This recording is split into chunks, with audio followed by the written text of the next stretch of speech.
Les diplomates, les membres du gouvernement et d'autres institutions se sont joints le 7 mai à la délégation de l'Union européenne pour célébrer les 25 ans du partenariat stratégique avec l'Union africaine, 2 semaines avant la tenue de la réunion ministérielle entre l'UE et l'UA qui se tiendra le 21 mai à Bruxelles. À cette cérémonie, l'ambassadeur de l'Union européenne, Anne Marshall, a passé en revue les projets réalisés au niveau de l'Afrique et manifesté la volonté de renouveler la coopération entre le Congo et son institution dans différents domaines dans le cadre du programme Global Gateway.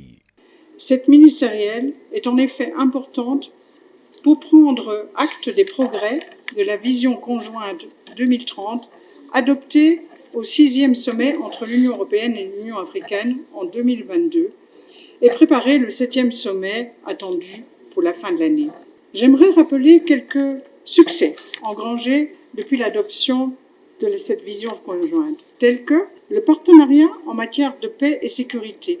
Plus de la moitié des missions de paix et de sécurité européennes sont conduites en Afrique. Et ici au Congo, l'Union européenne, par sa facilité pour la paix, soutient la Marine nationale, une initiative qui étaye entre autres initiatives en matière de paix et de sécurité dans le golfe de Guinée.